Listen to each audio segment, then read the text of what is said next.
Salve, salve ouvintes e ouvintes do podcast do lado esquerdo do muro. Estamos de volta mais uma semana. Eu, Marcos Gorenstein e João Miragaia. Fala aí, João, tudo tranquilo? Fala, Marquinhos. Tudo beleza e você? Tudo na boa, caminhando, rouco de manifestações, mas vamos indo, porque manifestações não pararam e não pararão pelo próximo período, ou seja, a voz vai continuar assim durante um bom tempo, mas as coisas andam caminhando. Semana quente, hein, João? Semana quente tanto no que diz respeito ao clima, porque realmente esquentou, o inverno acabou e o verão começou. Até agora, a gente não teve a primavera ainda aqui, pelo menos na cidade onde eu moro, nessa última semana, na última semana, um calor absurdo, realmente verãozão mesmo, e o clima no país também esquentou absurdamente. Vamos comentar tudo com vocês no próximo bloco que começa agora. Vamos lá. É isso, gente. Primeira notícia do bloco, como já é de costume, primeira notícia do podcast, comentando aí sobre a semana em Gaza, a semana da guerra. Como todo mundo vem acompanhando, a crise em Gaza continua, a guerra, né? Vem aumentando a crise cada dia que passa, né? Cada semana que passa, a gente vai se aproximando aí oficialmente, né? Dos 40 mil mortos. Ainda estamos um pouco longe desse número, mas enfim, caminhando. Se bem que muitas fontes já dizem que o número de mortos já passa, inclusive, dos 40 mil, por conta dos desaparecidos. Possivelmente estão enterrados aí sob os escombros da faixa de Gaza, que está praticamente completamente destruída. Foi uma semana que a gente continuou, né? A gente comentou, enfim, não houve nenhum, apesar do Conselho de Segurança da ONU ter decretado aí um cessar-fogo, não houve esse cessar-fogo, né? Israel não respeitou, nem Israel nem o Hamas, né? Porque o Hamas também teria que libertar os reféns, mas não houve a libertação dos reféns, não houve um cessar-fogo, tudo continua como se nada, absolutamente nada tivesse acontecido na ONU, e o que a gente viu essa semana na faixa de Gaza, além da continuação da guerra, foi também o caso aí, né, do ataque do exército israelense ao comboio, né, da World Central Kitchen, né, ou a Cozinha Central Mundial, né, que é uma organização internacional com membros de vários países aí que estava prestando um serviço na faixa de Gaza, levando aí comida para a população que está passando fome, e houve o ataque a esse comboio, deixando aí 7 pessoas mortas, sendo cidadãos australianos, cidadãos poloneses e cidadãos ingleses, além também de cidadãos palestinos. Além disso, obviamente, né, houve uma repercussão horrível aí pelo tudo que isso que aconteceu. Afinal de contas, não é a primeira vez que algo desse gênero acontece, e Israel ainda diz estar se preparando. Acho que isso aí já está rolando há uns 2 meses, né? Israel diz que está se preparando para entrar na cidade de Rafah, a cidade mais ao sul da faixa de Gaza, onde mais de 1,5 milhão de palestinos se encontram, né? Grande parte deles refugiados que vieram do norte, do enclave palestino, e, enfim, por conta da guerra, tiveram que fugir para lá. Esse é um assunto aí que vem realmente trazendo a crise, né? Esquentando, aumentando a crise entre Israel e Estados Unidos, já que o governo americano se opõe, né? O governo americano, que é o único aliado atualmente que Israel tem, né? Além de... É o aliado que fala um pouco mais, né? A Alemanha também se mostra bem aliada de Israel, mas aparece menos na mídia. Mas o governo americano, que tá botando a cara, tá completamente contra, né? Uma invasão israelense à cidade de Rafah, e, inclusive, isso tem sido aí um ponto crucial aí para o acirramento da crise entre os dois governos, já que o governo Biden, ele é absolutamente contra essa entrada. No mais, a gente teve também parte da população de Gaza se colocando contra o Hamas, né, reclamando muito por conta de tudo que está acontecendo. Afinal de contas, a gente vê o que não está sobrando, quer dizer, que não está sobrando basicamente nada da faixa de Gaza, e a população de Gaza é que está pagando por isso, e até o momento a gente não vê nenhuma luz aí no fim do túnel que possa mostrar que essa guerra esteja chegando ao fim. João, vou passar a bola para você no momento que a gente completa aí com 182 dias de guerra, 6 meses de guerra, né? Hoje é dia 4, no próximo dia 7, domingão, 6 meses, né? Oficial, assim, fechando 6 meses de guerra, 134 reféns, mais de 30 mil mortos, pelo menos, milhares ou milhões de pessoas passando fome na faixa de Gaza, e essa crise que parece não ter... Pois é, Marquinhos. A semana foi marcada principalmente por esse ataque a esse comboio da Cozinha Central Mundial pelas Forças Armadas de Israel, pelo Exército de Israel, um ataque que não foi justificado por Israel, né, de nenhuma maneira. Enfim, não houve alternativa que não admitiu o erro nesse aspecto, ainda mais porque parte dos mortos nesse ataque possuíam cidadania de países estrangeiros, se não me engano, dos Estados Unidos, da Austrália, da Polônia, da Reino Unido. Espanha e do Reino Unido. Sim, se não me engano, desses 5 países.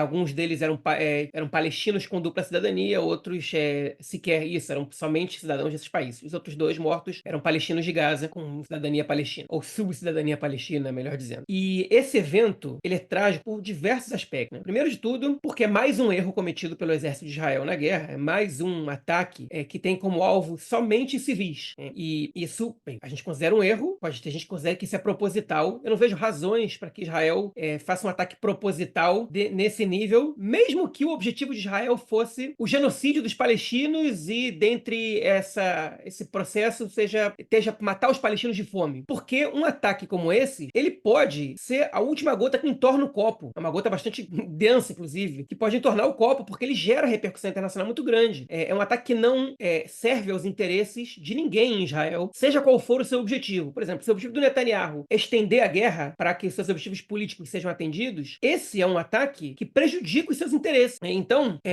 certamente, eu diria, certamente ninguém pode afirmar, mas é muito, muito pouco provável que esse ataque ele tenha sido intencional. O que o exército alega foi uma comunicação inadequada, um problema de comunicação, porque todas as organizações de ajuda humanitária precisam avisar ao exército israelense os trajetos pelos quais eles vão seguir para que eles não sejam alvo. E o exército alegou como um problema de comunicação que fez com que o comboio fosse alvo de 3 disparos, não um de 3, né? Para quem não leu a informação, eles trocaram de veículo e o veículo novo foi alvejado depois que o primeiro foi destruído. E o veículo tinha o símbolo e o nome da organização da Cozinha Central Mundial anotada, ou seja, não era uma situação na qual você não soubesse de quem era aquele veículo. É óbvio que o exército poderia, no caso nem isso foi feito, ter a informação de que haviam terroristas naquele veículo ao invés de ativistas de direitos humanos que estavam em vias de executar um ataque e, portanto, aquele veículo se transformaria em um alvo militar. Mas isso não foi alegado,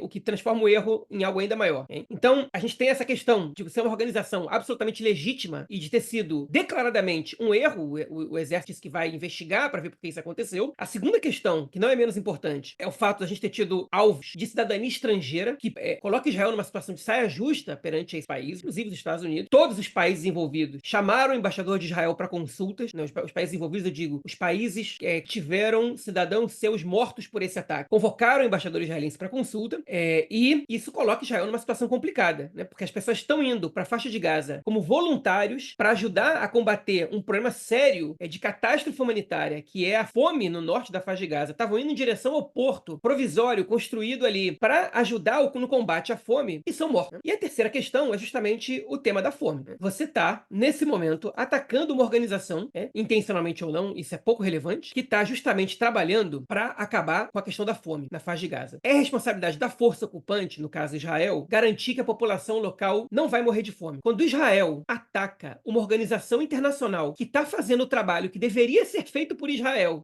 e essa organização ainda por cima interrompe suas atividades na faixa de Gaza, isso é catastrófico para a imagem de Israel na comunidade internacional, para a legitimidade de Israel na continuação da guerra e para o julgamento de Israel na Corte Internacional de Justiça, na qual Israel está sendo acusado de genocídio. Então esse foi um evento bastante importante. Lamentavelmente ele é mais um. Essa mesma organização já foi atacada em outra ocasião pelo exército israelense, também por engano. O resultado não foi tão catastrófico como dessa vez, mas enfim, é um caso que não é qualquer coisa, né? E a gente não teve uma semana tão tranquila, nem no norte, né, nem no sul. A gente teve um dia, por exemplo, com mais de 50 mortos na faixa de Gaza, em ações feitas ali na região de Han Yunis. A gente teve também atividades esporádicas na região de Rafah. Então não foi uma semana tão tranquila. Sobre o norte a gente vai falar depois, porque ele ultrapassa os limites da fronteira israelense da ocupação, inclusive da própria guerra com o Hezbollah, e a gente colocou no terceiro bloco de questões internacionais, mas a gente vai voltar nesse tema. E nessa mesma semana, o Ron Dermer, que é o ministro de Assuntos Estratégicos, ele viajou aos Estados Unidos para debater com o Antony Blinken, que é o secretário de Estado norte-americano, a operação israelense em Rafah. E nessa reunião, eles nem chegaram a debater a estratégia militar israelense. Quando o Dermer começou a explicitar o programa de transferência da população palestina que está habitando essa região a outras localizações dentro da faixa de Gaza, o Blinken parou ele e disse o seguinte: meu amigo, isso não é real. Vocês não estão planejando como essas pessoas vão receber comida, onde essas pessoas vão dormir, como elas vão receber os serviços básicos, para onde vocês vão transferir essas pessoas, porque pro norte da faixa de Gaza não parece real. Então vamos parar por aqui. Vocês não têm um plano, vocês não têm um projeto, a gente não pode debater isso. O Dermer, segundo informações da NBC, da organização NBC, da agência de comunicação, ficou furioso, mas a reunião ela continuou em termos educados. aliados e com diferenças de opiniões, mas ela parou por aí e a questão militar, ela sequer foi abordada, porque a mensagem do governo norte-americano era muito simples. Desse jeito, isso não vai acontecer. Os Estados Unidos pode proibir Israel de que isso aconteça? Não, mas eles podem botar pressão a Israel para que isso aconteça, e aparentemente essa é a situação na qual a gente se encontra. Uma pressão muito grande sobre, enfim, essa superação que, segundo Netanyahu, deve acontecer, é uma condição sine qua non para os objetivos da guerra serem alcançados. E voltando ao tema do comboio, e é um tema que eu vou usar o tema do comboio para comentar sobre isso, mas é importante a gente também estender essa discussão para outras ações, né, durante a guerra. O jornal Haaretz, ele teve conversas com diversos oficiais da inteligência e do alto escalão do exército. E a informação que eles deram, logicamente em off, é que a faixa de Gaza está totalmente sem comando. As forças que estão atualmente tomando decisões sobre em quem atirar e em quem não atirar, elas não obedecem às instruções do alto escalão, elas não esperam as instruções do alto escalão, elas simplesmente decidem. E segundo essa fonte, né, isso é uma situação de anarquia total ali dentro, que o exército não tem comando, que se o exército não fizer um esforço para voltar a ter comando, a situação ela vai daí a pior e casos como esse vão reaparecer. E o jornalista Barak Ravid, inclusive Martins que me mandou esse tweet dele, né, e provavelmente vai querer comentar depois, ele fez um comentário dizendo que essa não foi a primeira vez que isso acontece, foi uma cadeia de casos, e que a impressão que dá é de que primeiro você atira e depois pergunta, e você atira em tudo que se mexe, né, na faixa de Gaza. Ele foi criticado no Twitter por ter dito isso, tem gente que disse que ele não tem nenhuma experiência no campo, como quem tá em batalha, não sabe o que acontece ali. Pode ser que ele não tenha experiência, mas é evidente, você não precisa ter experiência para entender que a quantidade de erros que está acontecendo nessa guerra, a quantidade de alvos civis que estão sendo mortos nessa guerra é muito maior, inclusive proporcionalmente do que nas anteriores.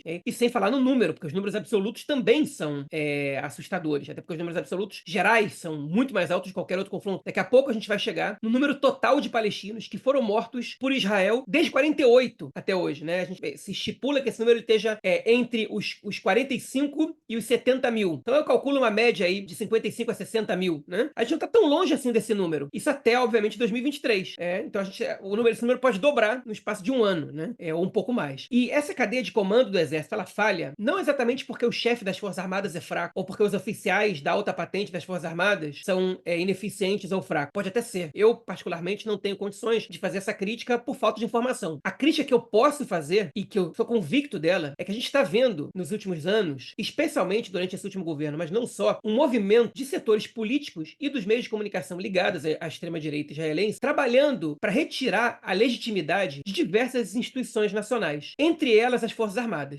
inclusive orientando ou acusando, orientando a soldados a descumprir ordens de comandantes, ou acusando oficiais de estarem ligados à esquerda ou de serem submissos à ONU e aos Estados Unidos e é o que seja, contra os interesses nacionais. E de repente, quando a gente vê um confronto como esse, no qual a gente tem mais de 200 mil reservistas convocados, e reservistas é mais importante, porque reservistas são pessoas mais velhas, que já têm sua convicção política mais formada, que estão muito mais propensos a receber influência social do que os soldados que estão dentro do exército o tempo inteiro, embora isso possa acontecer com oficiais da ativa, com soldados também da ativa, assim como acontece com reservistas, mas com reservistas acontece mais vezes, e de repente essas pessoas estão lá e falam, dane-se, eu vou fazer aqui o que eu acho que tem que fazer, porque se eu for seguir as orientações do exército, vai acontecer no dia 7 de outubro. E você não precisa que a maioria dos oficiais faça isso. Você precisa que 20 oficiais com poder de decisão ali, que tenham um número razoavelmente alto de comandados sob a sua ordem, o obedeçam e pronto. Você pode fazer diversos estragos.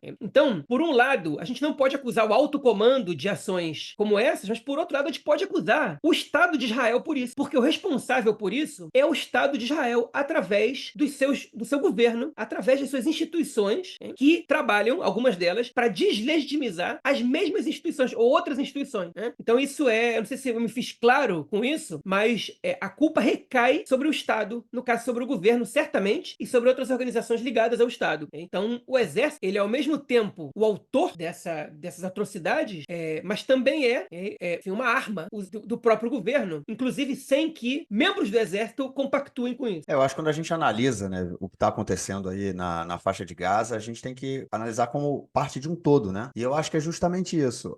Desde o início da guerra, a gente tem uma guerra sem um objetivo claro, a gente tem uma guerra sem uma estratégia, sem um plano para o futuro. A gente não sabe o que vai acontecer depois. Qual é o objetivo? A gente toda semana, né, João? Acho que é a pergunta que a gente acaba fazendo quase toda semana. Qual é o objetivo? O que vem depois? É soltar o refém? A gente vai comentar disso mais no próximo bloco, né, essa questão. Mas enfim, libertar os reféns, derrubar o Hamas, Hamas. O que é? Não tem, 6 meses, gente, 6 meses. E não tem. Mas a única coisa que a gente tem durante esses 6 meses é o dedo leve no gatilho, né?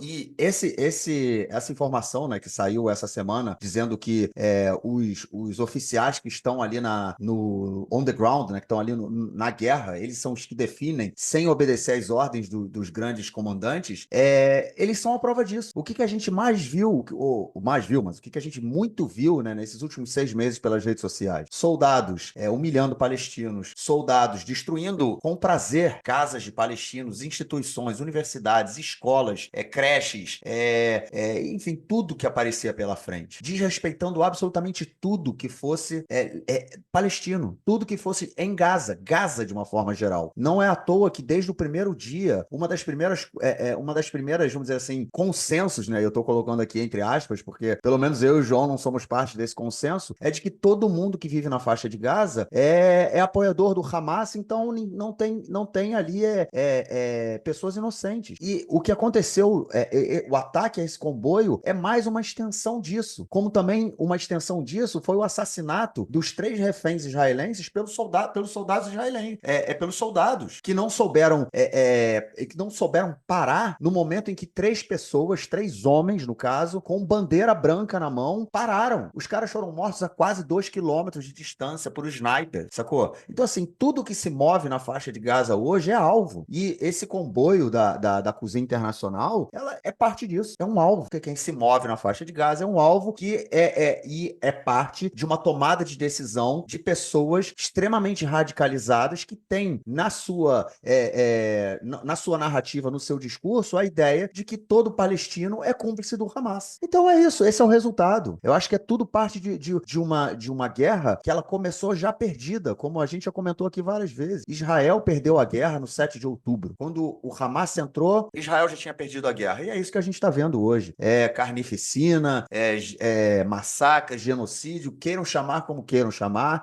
A questão é quanto mais informação a gente tem, né? Eu acho que vai ficar cada vez mais difícil para os aí defensores, para os juristas israelenses defenderem o país na Corte Internacional de Haia, de que não é um genocídio que está acontecendo na faixa de Gaza. Cada dia que passa fica mais assustador. Então, o pessoal aí vai ter que cortar um dobrado realmente para poder chegar a uma defesa que mostre, que convença os juízes, né, de que não é um genocídio. Mas vamos ver o que eles vão conseguir fazer, porque é impressionante, né? É impressionante. E os palestinos é que estão pagando por isso. Acho que os Estados Unidos, está claro para o mundo inteiro, né, que, enfim, Israel já tem mais de 2 meses que estão falando, vamos entrar na faixa de Gaza, vamos entrar em Rafah, vamos entrar e não entra, porque não tem plano realmente, porque não há a possibilidade de você transferir 1,5 milhão de pessoas, que isso significa cerca de 70% da população da faixa de Gaza, para o norte da faixa de Gaza, que não existe mais. Onde é que realmente essa questão, onde é que essas pessoas vão dormir? Como é que essas pessoas vão comer? O norte não existe, não só o norte, que recentemente também foram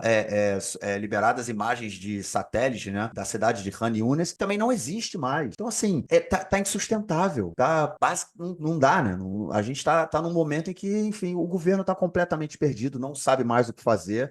Eu acho que tá claro aí, né, de que os objetivos que foram colocados no início da guerra não vão ser alcançados através da guerra, né? E é essa questão que a gente tá vendo hoje, com essa radicalização, com essa zona, essa bagunça. Eu não quero chamar de anarquia, né? Porque eu acho que não cabe bem na definição aí, mas enfim, essa coisa aí, cada um faz o que quer na faixa de Gaza. Cada comandante, cada oficial vai lá e fala, a gente mexeu ali, vamos lá, mata, recebe, olha o bombardeio, sem contar o uso da inteligência artificial na guerra, que já foi alguns meses atrás, foi liberado um órgão de imprensa que em Israel informou, né, que muitos dos alvos eram feitos eram atingidos a partir de inteligência artificial, que, enfim, deixa a questão muito mais obscura, né? Afinal de contas, quem é o computador para decidir quem é alvo e quem não é? Mas, enfim, isso é um pouco do que a gente tem para hoje aí e para essa semana e, infelizmente, aparentemente, não vai mudar muito o que a gente vai ter na semana que vem. É isso. Vamos então para o nosso próximo bloco para tratarmos da política interna essa semana, que realmente está bastante quente.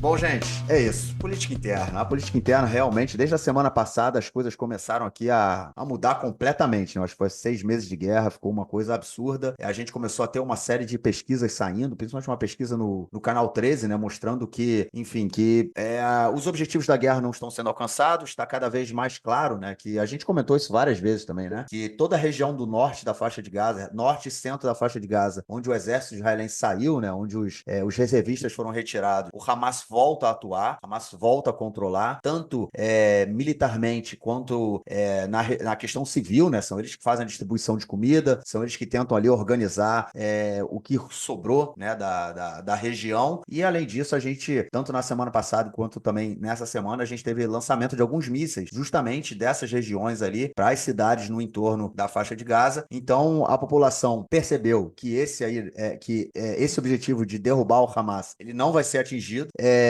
A libertação dos reféns também está muito longe de acontecer. A gente não vê as negociações avançando. A informação que a gente teve no dia hoje, inclusive, é de que saiu no jornal Haaretz, de que a situação das negociações hoje é exatamente... as negociações estão travadas no mesmo ponto que estavam travadas em fevereiro. Ou seja, a gente teve aí um mês e pouco de negociações que não ajudaram em absolutamente nada para libertar os reféns. Então, a população também percebeu que isso não vai acontecer, através, pelo menos, da guerra, enfim, até que essa guerra acabe. E também, na semana passada, a gente teve aí o depoimento, né, de uma refém que foi solta, né, a Mitsusna, que ela contou como ela foi violentada sexualmente na faixa de Gaza por, enfim, membros do Hamas, enfim, dos movimentos terroristas que estavam tomando conta dela. E isso fez com que na semana passada, no último sábado, as famílias, né, dos reféns mudassem, ou pelo menos parte delas, mudassem o tom em relação a como deveriam agir aí para pressionar o governo. Até o momento, né, até o último sábado, eles tinham optado por não fazer movimentos políticos muito fortes, não fazer manifestações, não participarem, não fazer manifestações contra o governo, só que esse tom mudou a partir do sábado, e aí todos os movimentos sociais, ou a maioria deles, a grande maioria deles, voltaram às ruas na última semana, e foi o que a gente viu principalmente no último sábado na região ali, na região não, em Tel Aviv, no centro de Tel Aviv, na Kaplan, né, no cruzamento Kaplan, que é onde as manifestações contra o golpe do judiciário aconteceram no último ano. Então, milhares de pessoas foram às ruas, inclusive eu fiz algumas lives, né, tava lá no Twitter e no Instagram, para quem quiser acompanhar, tá lá no nosso Instagram e no Twitter, mostrando, né, a manifestação. Houve muita violência policial, inclusive a polícia usando de artifícios ilegais, né, durante a manifestação, como um sistema de áudio que faz um alto-falante assim absurdamente forte, que não pode ser usado como foi usado, e pode inclusive levar à surdez e, enfim, repressão policial contra as famílias dos reféns, e o clima esquentou. E aí, João, como é que o governo vai ver isso, já que a água está subindo? Pois é, Marquinhos, a gente está vivendo uma mudança na situação. Se os protestos eles estavam sendo organizados majoritariamente pelas famílias dos reféns, como você bem colocou, que tentando se posicionar de uma maneira apartidária, ou sem se envolver com a questão eleitoral, ainda que fosse muito claro a insatisfação deles com o governo, agora a gente não pode mais dizer isso. Na verdade, agora, desde a sexta-feira passada, que a gente já tinha gravado o podcast,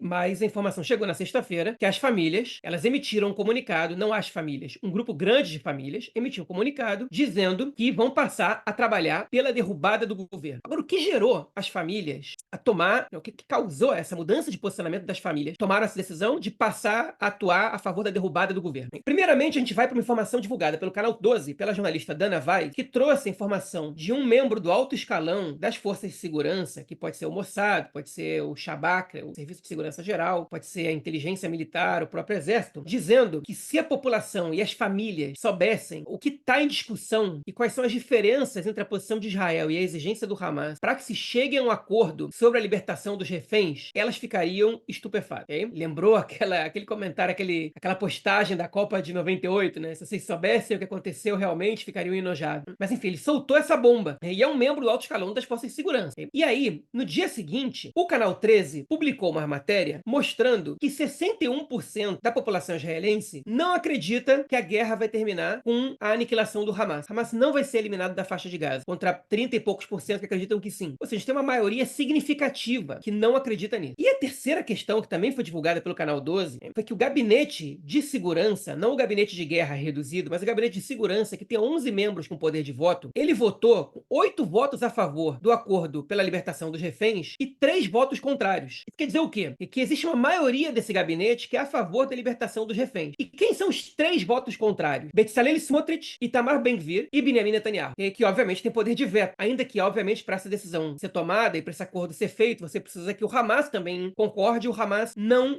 concordou com a proposta. Mas o fato é o seguinte: as famílias dos reféns, eles viram que estão os próprios ministros do Likud, do partido do Netanyahu, votaram a favor do acordo, ou seja, já mudaram de opinião, já entenderam que tem que chegar a um acordo logo, e somente os ultra-radicais, aqueles que estão interessados na colonização de Gaza, e falam isso abertamente, aqueles que não representam nem 10% da população, essas pessoas que estão votando contra, e o Netanyahu. Ou seja, o primeiro-ministro, ele está votando do lado dos insanos, dos psicopatas, dos piromaníacos do governo. E aí, qual é a conclusão que eles chegam? Pô, as lacunas, as diferenças entre as exigências do Hamas e o que Israel quer não são grandes.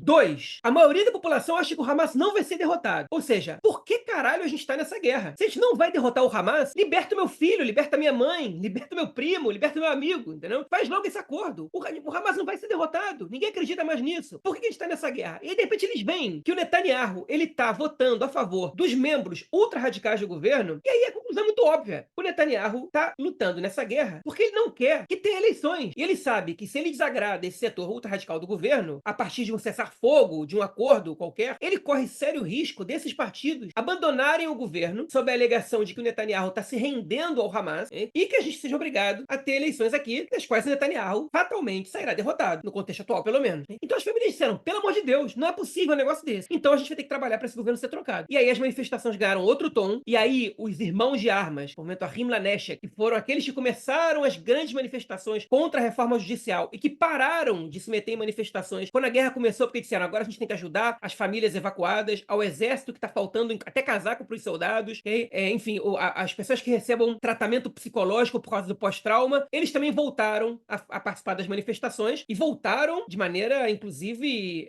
sintosa, digamos assim. Eles foram até Mea Shearim, que é o bairro ultra-ortodoxo mais radical de Jerusalém, com bandeiras de Israel para confrontar a população ultra-ortodoxa que não serve ao exército, né? Inclusive foi uma provocação que eu acho que é um tiro pela culatra, porque não atende às aspirações sociais nesse momento, né? Mas enfim, então, as manifestações voltaram com força total, e é isso que a gente tá vendo. Marquinhos foi 2 vezes essa semana, né? Em Jerusalém, em Tel Aviv, ou 2 ou 3 3. essa semana. 3 vezes, pois é. Eu moro muito longe, eu até estive em Jerusalém, passei ali na frente da casa do Netanyahu, e que tá tudo bloqueado, mas as manifestações não estavam acontecendo naquele momento. Eu moro muito longe, então voltei para casa. Não podia esperar até de noite, senão nem ia ter como voltar, porque o transporte em Israel não me dá opções de retorno. Não tem, né? De noite. Não tem como voltar para casa. Passou de determinada hora, não tem mais como voltar para casa, transporte público.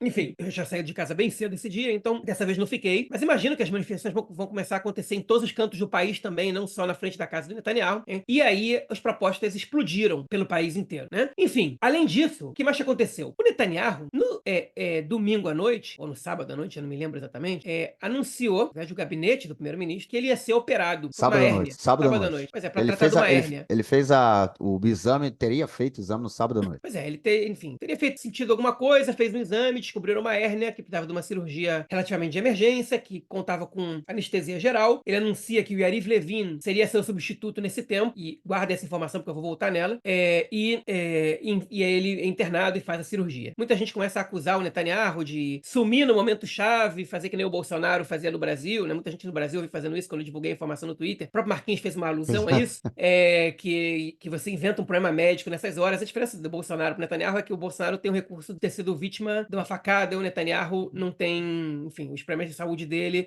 ainda que ele gostaria muito que tivessem sido por meio de um ataque de um opositor, não são, né? Imagina só, né? Pois então, ele fez a cirurgia e regressou depois. Eu, particularmente, não acredito que o Netanyahu tenha feito isso para sair de cena, por uma razão muito simples. O Netanyahu, ele não gosta de ser visto como fraco, e ele esconde seus problemas de saúde, porque o eleitorado dele, ele construiu a imagem dele em cima de um sujeito forte, que nada o abala, que pode derrotar todo mundo, que não pode ser, ele não pode ser afetado por nenhuma questão de saúde, né? Então vale a gente lembrar, quem escuta a gente há mais tempo, sabe que quando o Netanyahu, no verão passado, né, ele teve um dia numa onda de calor na região do Mar da Galileia, do Lago Kinneret, e ali é uma das regiões mais quentes do país, ele passou mal, teria passado mal, desidratado, e foi levado às pressas para pro hospital Tel HaShomer, aqui perto de Tel Aviv, região metropolitana de Tel Aviv, em Ramat Gan, para fazer um procedimento. Só que, pô, o cara sai lá do norte, do nordeste do país e vai até Tel Aviv, e de repente o médico que atende ele, depois a imprensa descobriu, era um cardiologista, e, enfim, e ele fica 2 dias afastado, e eles começaram a investigar e viu que ele fez uma cirurgia de cateterismo. Ou seja, que ele E tá com um colocou o problema. marca-passo também, né? Botou um marca-passo, pois é. Então ele tava com um problema cardíaco, que, enfim, não é nenhuma debilidade, ele já tá, vai fazer 74 anos, enfim, é uma pessoa que, ele cuida muito bem da saúde, Netanyahu, caminha todo dia, tem um aspecto bom para a idade dele, vale lembrar, né, 74 anos. O Biden, por exemplo, não tem muito mais que ele e aparenta ser muito mais velho. Enfim, e ele escondeu isso à população. Há pouco tempo ele teve um evento que ele disse que era uma gripe, cancelou a entrevista coletiva e descobriu que não era uma gripe, que era um problema um pouco maior, e agora, de uma hora para outra, ele tem que fazer uma cirurgia de hérnia e as pessoas começam a desconfiar. E o Netanyahu, ao contrário do que a lei obriga, é uma lei que existe desde a metade da década de 2000, em tudo do caso do Ariel Sharon, né, sofreu um derrame, um acidente cardiovascular durante seu período como primeiro-ministro, e daí praticamente não voltou mais, só foi falecer em 2011, né? Mas enfim, desde aquele momento, a lei obriga o primeiro-ministro a registrar informações sobre a saúde. O primeiro-ministro Olmert fez isso, e o Netanyahu fez isso durante os 2 primeiros anos dele, quando ele voltou a ser primeiro-ministro, 2009 e 2010. Depois ele parou.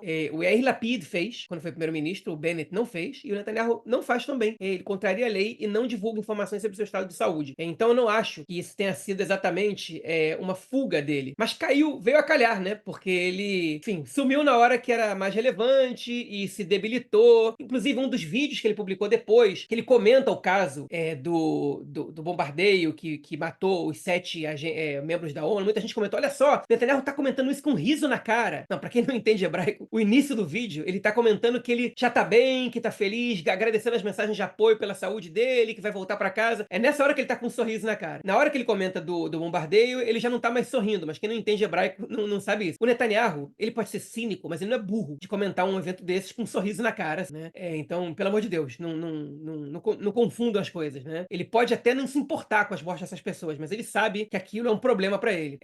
Enfim, mas agora, o que eu queria comentar nesse caso? Aí ele vai e coloca o Yariv Levin como primeiro-ministro substituto, né? Porque não tem lei em Israel, não existe um vice-primeiro-ministro que assume automaticamente. Inclusive, a gente também comentou isso numa edição passada do podcast, que o Netanyahu fez uma visita escondida para a Arábia Saudita, que nem o Benny Gantz no caso, o Gabi Ashkenazi, que eram membros do governo naquele momento, souberam, porque ele não avisou ninguém, nem o ministro da Defesa, nem o ministro das Relações Exteriores, que ele foi fazer uma visita na Arábia Saudita para uma conversa com membros dos Estados Unidos também, com do governo americano e do governo saudita. E se acontecesse uma coisa em Israel, não ia ter primeiro-ministro e ninguém no seu lugar. E depois daquele evento, que ele não admitiu que foi para a Arábia Saudita, né, mas ele começou a nomear sempre alguém quando ele não pudesse citar. E ele nomeia o Yariv Levin, que pode parecer natural, porque ele é o número 2 do Likud. Só que o Yariv Levin, a gente tem que lembrar 2 coisas sobre ele. Uma, ele não tá no gabinete de guerra. Ele não sabe as decisões que estão sendo tomadas ali, a portas fechadas. Ele não recebe as informações sobre o que acontece ali. O natural seria o Netanyahu nomear para ser substituto o ministro da Defesa no momento de guerra, né? O ministro da Defesa sabe o que está acontecendo, pode tomar decisões sobre o exército, e ele que deveria ser. Só que o Yoav Gallant tem desafiado muito o Netanyahu ultimamente. Então ele coloca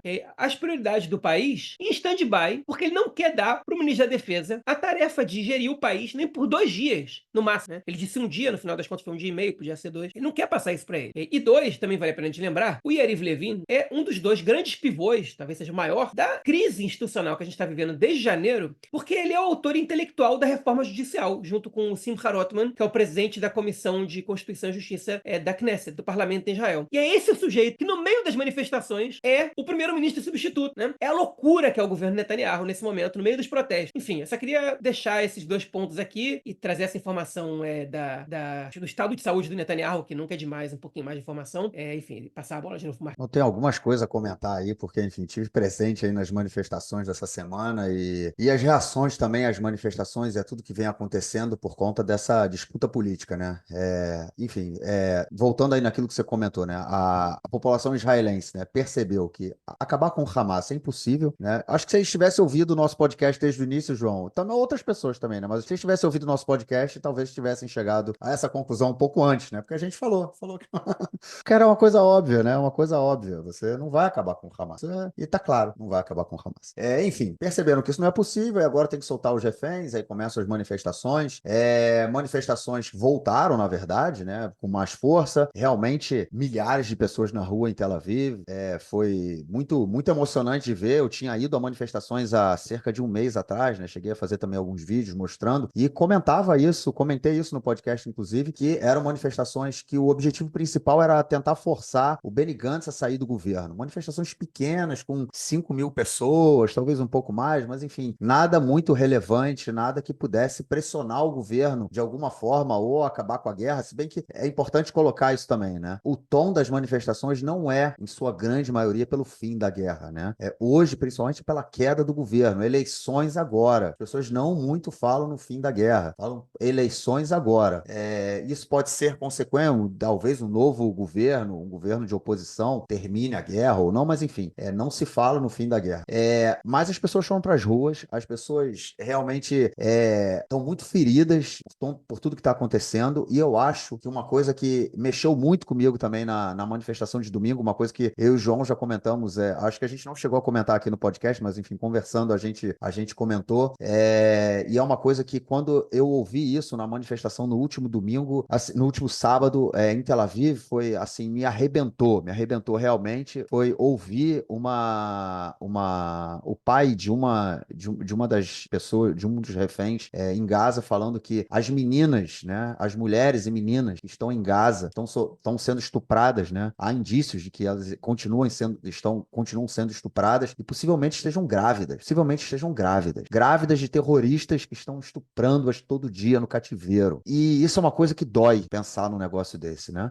Porque afinal de contas somos todos seres humanos. Da mesma forma que dói quando a gente pensa nas centenas de crianças, nas milhares, não centenas, de milhares de crianças na faixa de Gaza que estão morrendo, das mulheres, dos inocentes que estão morrendo na faixa de Gaza, também dói pensar nas reféns e nos reféns que estão sendo tão mantidos no cativeiro, né? Então, isso foi uma coisa que mexeu muito com a população, para além, né, eu acho que do entendimento de que que o Hamas não vai sair do governo, não vai ser derrotado, essa ideia de que essas meninas, essas mulheres, caso voltem com vida e caso voltem nos próximos 3 meses, podem voltar grávidas. Se voltar daqui a mais de 3 meses, pode ser que elas não voltem grávidas, mas voltem com crianças na mão. Ou talvez as crianças fiquem lá, ninguém sabe. Mas enfim, olhem só a crueldade do que está acontecendo para um governo que não tenta resolver isso, um governo que não quer resolver isso. O Netanyahu não quer a libertação dos reféns, ele não faz nada para libertar os reféns. E isso mexeu muito com a população. Isso é uma coisa que as pessoas sufoca a cada dia. Inclusive, na manifestação de hoje, aqui na terça-feira, né, em Jerusalém, tinha uma mulher, isso tá no vídeo, né, que eu filmei. Para quem não acompanhou, para os nossos ouvintes aí que não acompanharam, tem lá, eu fiz uma live de quase 3 horas direto. Eu nem sabia que isso era possível, né? Eu fui filmando, comecei a live e fui filmando, fui segurando lá a câmera até eu ir embora. Então o pessoal que também dá para fazer todo um passeio por Jerusalém, pela parte ali onde aconteceram as manifestações. E teve uma mulher, eu a filmei 2 vezes, se eu não me engano, que ela tava com uma roupa que a metade da roupa era uma farda, a outra metade era uma roupa, né, civil, vamos dizer assim, né? Como se fossem mulheres que não eram soldadas, e as soldadas foram sequestradas na região pélvica, né? Tava ali tudo com tinta vermelha, demonstrando a questão do estupro, e ela tava com uma flor na mão, ela fez uma flor que cada pétala era uma foto de uma das mulheres que ainda são reféns, e em cima tinha uma bola com um boneco, um bebê, né? Enfim, era um bonequinho pequenininho representando um útero, com um bebezinho ali dentro. Enfim, é uma coisa assim de arrancar o coração, né? Eu acho que isso foi um motivo muito grande para as pessoas irem para a rua, além de toda a insatisfação com o governo, de tudo que está acontecendo. O país está completamente esfacelado, a sociedade israelense está esfacelada nesse momento, né? Já estava antes da guerra e agora com o continuar da guerra, a situação só piora entre ultra-ortodoxos e seculares, entre centro/esquerda e a direita. Enfim, tá realmente insuportável tudo que está acontecendo. As manifestações aconteceram e no dia de ontem o que a gente viu foi criminalização constante das manifestações. Por quê? Isso também tá lá no vídeo, porque eu acompanhei, eu dei, no caso, assim, para quem quiser ver, entender o que eu vou falar agora, é só chegar lá na live, ver o final, acho que é do meio da live, não sei dizer em que momento, quantas horas eu já estava caminhando e comecei a filmar isso. Em um determinado momento, as pessoas tentam se aproximar da casa do Netanyahu, e a polícia, obviamente, não deixa, tem empurra, os cavalos vêm para cima e tiram as pessoas, polícia empurra, enfim, afastaram todo mundo. E ontem a gente viu a criminalização total das manifestações, dizendo que as manifestações foram violentas, de que as pessoas querem matar o Netanyahu, que as pessoas querem agredir o Netanyahu, o que é uma mentira, uma mentira. Não houve casos de violência. Na verdade, eu vou falar um caso que pode ser considerado violência, um caso, que foi o seguinte, estava do meu lado, o cara que fez isso, ele estava do meu lado, eu filmei isso, inclusive, que ele, as pessoas, a parte da marcha, né, teve as manifestações, a manifestação começou do parlamento, vou só dar um pano de fundo, no domingo. Uma coisa importante, né, João, que a gente não comentou, o parlamento israelense entrou em recesso ontem, em recesso, a gente está no meio disso tudo, e o parlamento fechou, não há parlamento em Israel hoje, quinta-feira, 4 de abril, não tem parlamento, tá todo mundo em casa em recesso, vai ficar em recesso por mais um mês, quase um mês, todo mundo, no meio dessa coisa toda. Então, no último domingo, as manifestações, depois, né, do sábado lá em Tel Aviv, as pessoas foram para Jerusalém no domingo, começou um acampamento no parlamento, eu filmei, eu fui a Jerusalém no domingo à noite, só pude chegar por volta de 9h30, mas fiz lá, acompanhei uma marcha que foi até a casa, até a Praça Paris, enfim, já tinha muito menos gente, e esse acampamento continuou lá até ontem. E aí na terça-feira à noite foi a grande manifestação. Milhares de pessoas saíram do parlamento, foram caminhando até a região onde fica tanto a casa oficial do primeiro-ministro, quanto a casa particular do Netanyahu, que por incrível que pareça, né, não sei se é trágico, se é cômico, o que é, fica na rua Gaza, né, a rua Rehov Aza, em hebraico a gente fala, mas é a rua Gaza. Netanyahu mora em Gaza.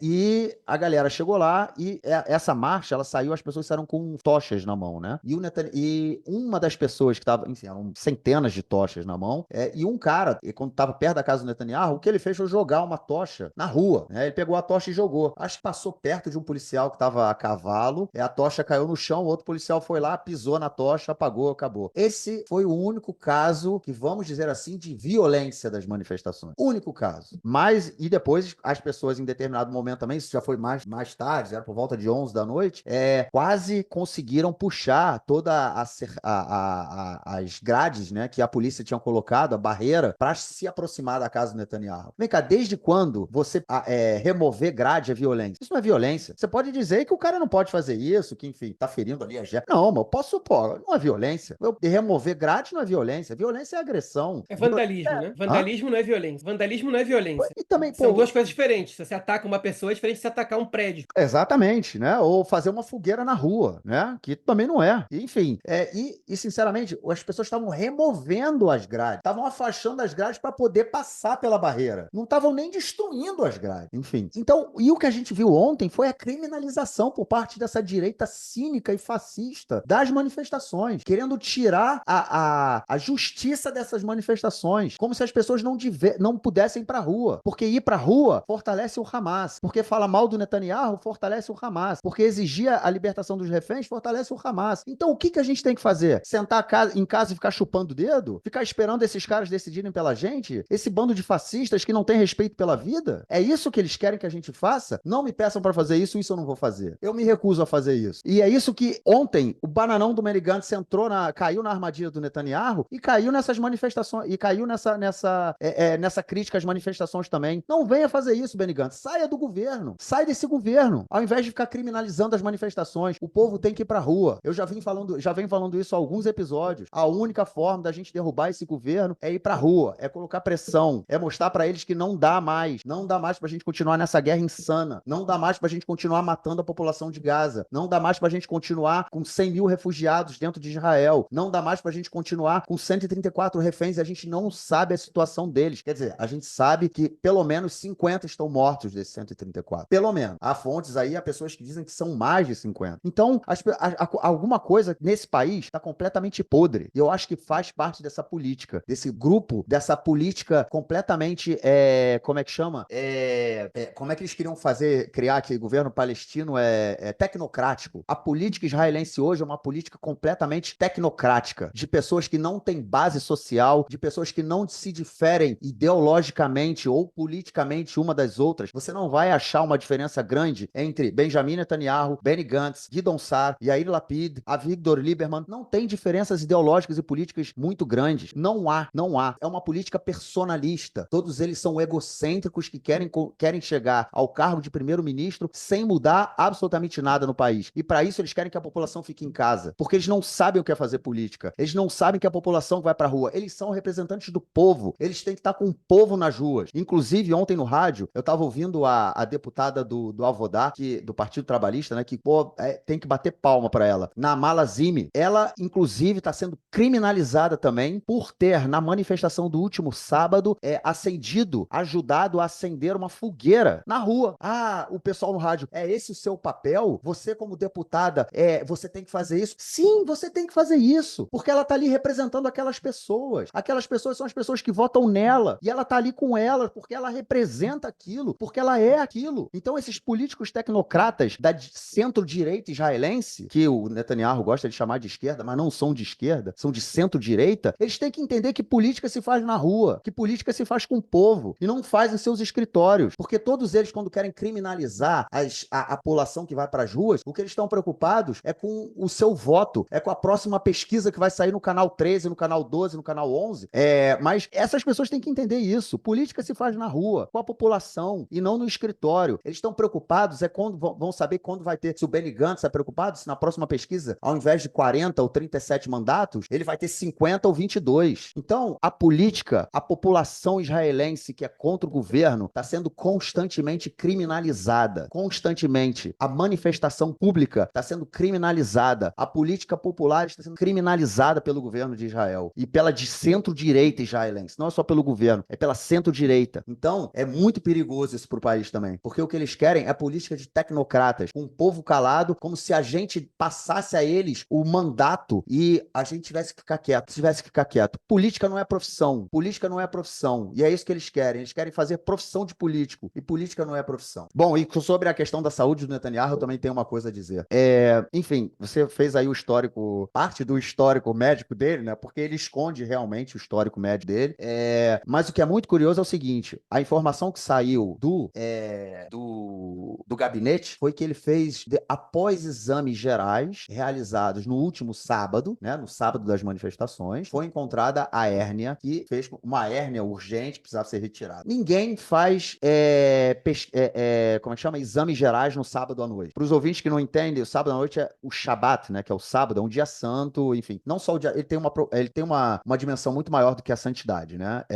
A questão do Shabat na cultura judaica é uma coisa muito maior, né? E quando o sábado, fica todo mundo em casa, é um dia que você tá com a família, tá com seus filhos, enfim, faz, né? Vai à praia, enfim, tá de férias, tá? Um feriado, é um domingão. Entenda, um domingão, é isso. Quem é que faz exame geral no domingo à noite? Ninguém. Então quem é que vai? Será que o primeiro-ministro vai fazer um exame geral no sábado à noite? Não, não vai. Então alguma coisa séria teve. Alguma coisa séria teve. Ele deve ter passado mal mesmo, deve ter sentido a pressão, passou mal e foi internado, entendeu? Agora, o recesso dele começou antes, né? O recesso dele começou no sábado à noite, porque no momento em que ele é internado no domingo e fica até terça no hospital, foi quando ele saiu, a operação dele foi no domingo à noite, na segunda-feira era a previsão de saída, ele não saiu na segunda, saiu na terça, o parlamento entrou de recesso na quarta, hoje já é quinta, enfim. O recesso do Netanyahu, público, né, começou no último sábado aí, quando disseram aí que ele foi encontrada essa hérnia dele, que ele precisava fazer essa cirurgia. Enfim, é realmente muito, muito obscuro tudo que acontece no país, no meio dessa guerra e no meio desse racha social que a gente tem que... Eu não sei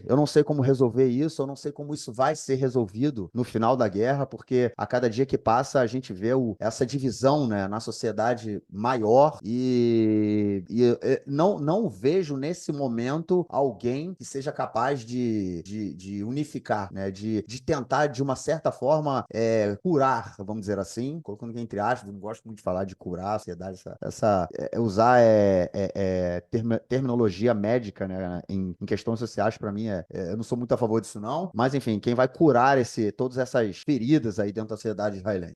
Mas isso a gente vai ter que ver tudo, porque agora temos que tratar da guerra. É isso. Bom, João, vamos então falar agora da Galit Bar Miara, a conselheira jurídica do governo, que ela tá simplesmente, pelo menos no que diz respeito ao governo, né, não no que diz respeito à atuação na guerra, no que diz respeito ao governo, ela tá colocando ali uma barreira, tá realmente se tornando uma barreira bandeira frente a todas essas bizarrices, né, que o governo vem tentando aprovar. Isso já desde o período aí do golpe do judiciário. E dessa vez a gente teve, mais uma vez, ela batendo a mão na mesa e deixando ali, colocando a mão firme em 2 pontos. Um ponto foi porque, obviamente, né, enfim, caiu a lei do alistamento desde a última semana, né? Desde a última segunda-feira, na verdade. Os ultra-ortodoxos também têm que se alistar ao exército, porque comentamos isso no último episódio. Quem quiser mais informações está lá.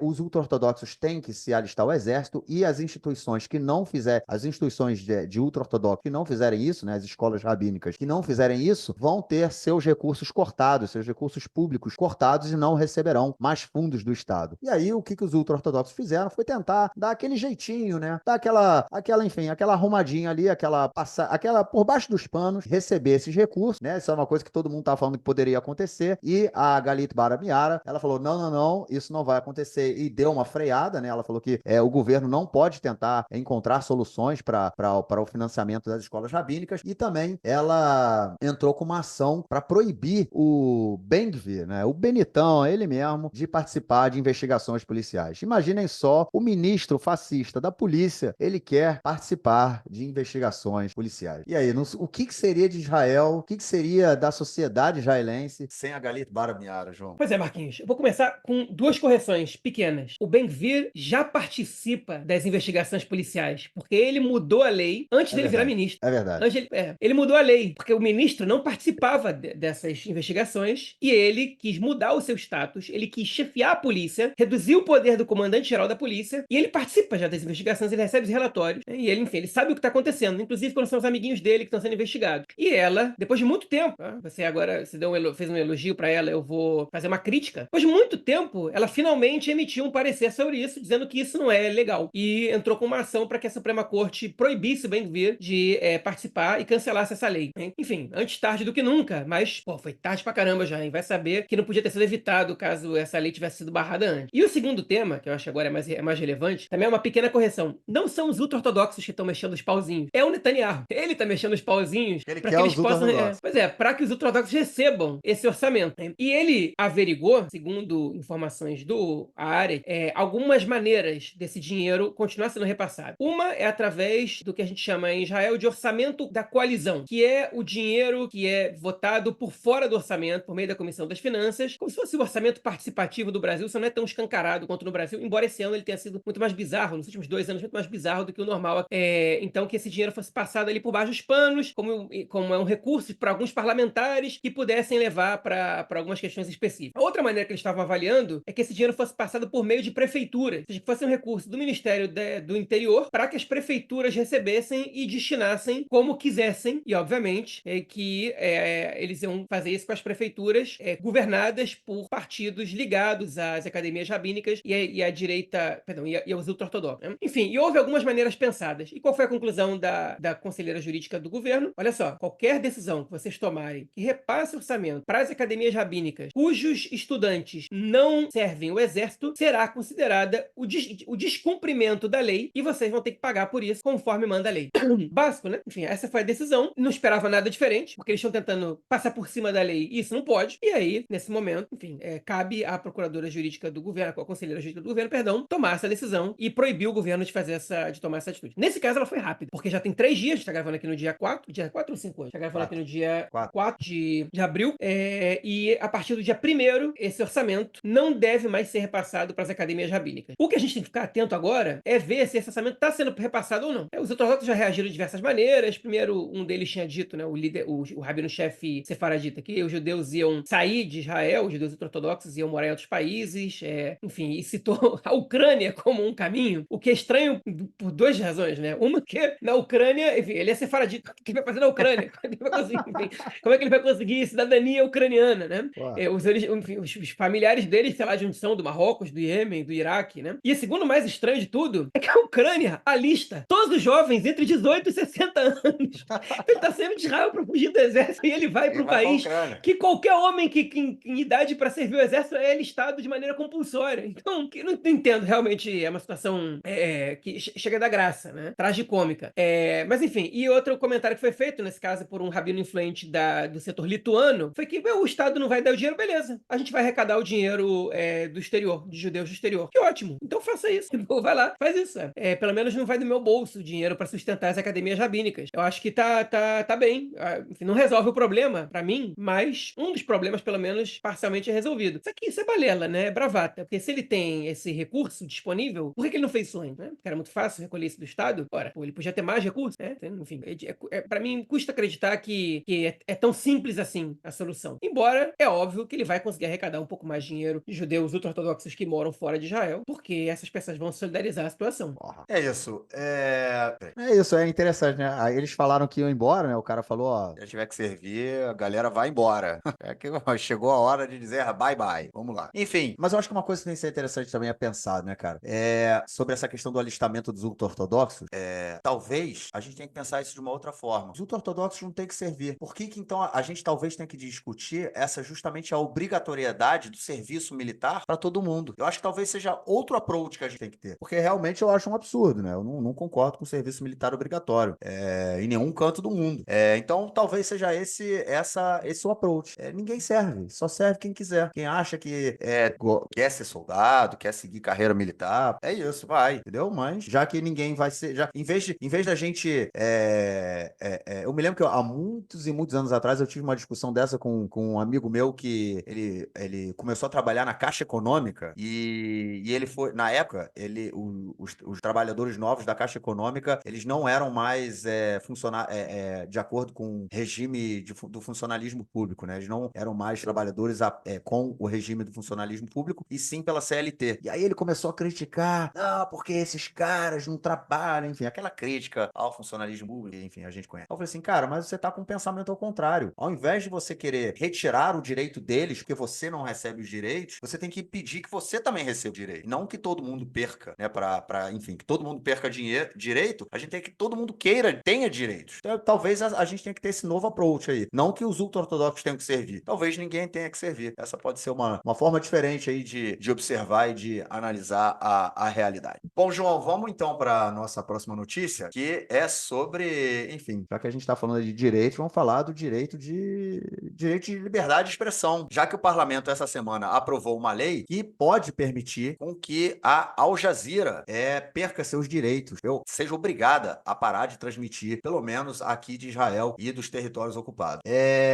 Uma lei vamos dizer assim, personalista, né, já que o objetivo é justamente frear a Al Jazeera, é uma tentativa do governo, já que ela vem acontecendo desde o início da guerra, há setores dentro do governo que querem impedir que a Al Jazeera trabalhe aqui no país, e agora essa lei aí foi aprovada, o que pode permitir. João, essa lei aí teve uma repercussão muito grande, principalmente também do governo norte-americano, que se mostrou um tanto quanto preocupado, já que ela fere, né, a liberdade de expressão, e obviamente o que começa na Al Jazeera pode também terminar na gente, né, cara? Exatamente. Na verdade, fere a liberdade de expressão e fere a liberdade de imprensa, que são princípios básicos dos direitos civis muito importantes, né?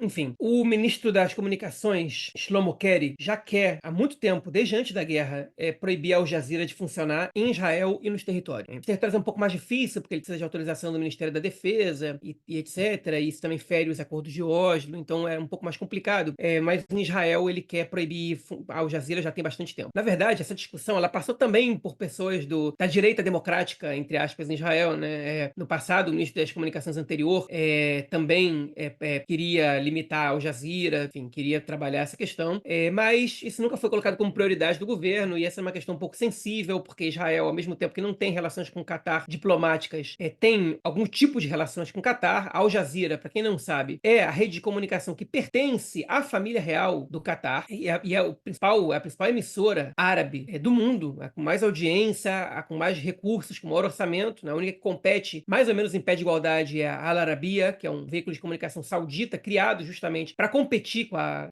Al Jazeera. E a Al Jazeera existe há muitos anos já, né? Eu lembro depois do 11 de setembro que a Al Jazeera ela ganhou uma notabilidade muito grande porque ela conseguia entrevistar o Bin Laden ou trazer gente da Al-Qaeda, e coisa que os meios de comunicação ocidentais não conseguiam. Então, ali naquele momento, a Al Jazeera ganhou muita credibilidade. O canal em inglês deles, que não foi criado naquele momento, alavancou, cresceu muito, e hoje em dia a Al Jazeera tem uma versão em árabe, outra versão em inglês, e enfim, e que elas estão espalhadas pelo mundo inteiro, e também aqui em Israel. Mas a Al Jazeera, enfim, até por ser uma ferramenta ferramenta do poder qatari, né? Isso não deve ser descartado. Todos os veículos de comunicação têm uma agenda. Agora, um veículo de comunicação de um país absolutamente ditatorial, e que, enfim, que é comandado por uma família, obviamente que ele atende ele atende os objetivos dessa família, e ele é muito mais propenso a receber influência e comandos, inclusive, do que veículos de países democráticos, né? Mas a TV Record pertence ao Bispo Macedo. É verdade, ele tem muita ingerência no que acontece ali e no como o jornalismo ali é feito. E o Brasil ainda é um país democrático e a Record tem concessão. O governo pode tirar, né? O Catar não existe. Não tem concessão. A Al Jazeera, ela pertence ao país que pertence a uma família, praticamente. Então, basicamente, é um meio de comunicação que, ainda que produza material de qualidade, em muitos aspectos, ela atende uma agenda que é, no mínimo, questionável. Eu posso falar, não é questionável, é uma agenda escusa, é uma agenda obscura e uma agenda muito problemática, como são de diversos meios de comunicação, eu diria da maioria, que estão atendendo às demandas do capital. No caso da Al Jazeera, ainda um pouco pior, porque nem fiscalização e nem crítica a gente pode ver direito ali, pelo menos do ponto de vista interno. Se justifica que Israel retire a Al Jazeera daqui? Absolutamente não, né? De jeito nenhum. Até porque nenhum país democrático faz isso, né? Nenhum país democrático no mundo limita a transmissão da Al Jazeera ou da Al Arabiya, ainda que pertençam a países ditatoriais e regimes autoritários. Isso, para mim, tá longe de ser correto. A Al Jazeera, bem ou mal, ela representa uma visão, ela produz material jornalístico, ela pode ser criticada, mas proibida de atuar no país um ataque à liberdade de imprensa. E também às pessoas que querem consumir o conteúdo que a Al Jazeera produz sobre Israel. Mas a Al Jazeera produz fake news. É verdade. A Al Jazeera produz fake news. A Al Jazeera, nessa guerra, já produziu alguns fake news. A gente comentou na semana passada do documentário que eles fizeram, que ainda, eu não vi o documentário, mas ainda que não tenha sido produzido fake news, é uma narrativa que é absolutamente escusa e criticável, enfim, asquerosa, eu diria. A Al Jazeera também foi quem levou para mídia em geral a falsa acusação que até o Hamas negou, de que soldados israelenses teriam estuprado pessoas no hospital Shifa quando foi feita a operação ali. Então, e esse justamente foi o argumento que os setores do governo precisavam para levar adiante essa lei. Foi o seguinte: a lei aprovada, ela não proibimos a Al Jazeera de atuar em Israel. Inclusive, a Al Jazeera ainda não está proibida. Como Marquinhos bem falou, ela dá ao governo o direito de proibir a Al Jazeera de atuar em Israel. Essa ação vai cair na Suprema Corte ainda, eles vão ter que decidir isso. É possível que eles derrubem. Eu não sei dizer o que vai acontecer, porque no momento de guerra isso é muito sensível.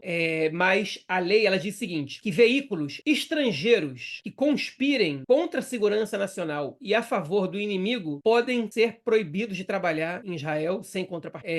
Essa lei, basicamente, que foi aprovada. Então, eu diria o seguinte: essa lei me preocupa muito, mas não exatamente no momento. Porque hoje a Al Jazeera, amanhã pode ser o Haaretz. Antes do Haaretz vai ser o 972, que é um veículo em inglês, feito especificamente, basicamente por americanos que vieram morar em Israel, mas enfim, que se autodefine como não sionista e que é muito crítico a Israel, e que amanhã podem ser ele. E deles pode partir para veículos israelenses também. Primeiro, obviamente, vocês podem apostar que seriam os veículos da imprensa árabe israelense, até chegar no Haaretz, né? E em outros veículos israelenses que possam eventualmente fazer críticas ao governo, como tem o Idiota Ahronot, o Maariv, até o Israel Hayom, que era um veículo bibista. Ele mudou, principalmente depois da morte do Sheldon Adelson, que era um bilionário que financiava o jornal, e ainda pertence à família, mas a orientação editorial mudou um pouco, eles passaram a ser mais críticos do que antes. Segue sendo um jornal de direita, mas ele é menos bibista do que é. Por que eu não estou preocupado agora? Porque o governo israelense, ele não tem força para fazer isso agora. E ele não é estúpido de comprar uma briga interna. E a Al Jazeera, ela tá dentro do consenso, né? Quando eu digo consenso, é óbvio que existe oposição aí. Quando a gente fala consenso, é uma ampla maioria, né? Alguns podem dizer que a ampla maioria é redundante, eu quero dizer que é uma grande maioria, não é um 51%. É dentro de uma espécie de consenso que a Al Jazeera atua a favor do Hamas e atua a favor do inimigo. E é verdade que a Al Jazeera produz conteúdo alinhado ao Hamas. É verdade que a Al Jazeera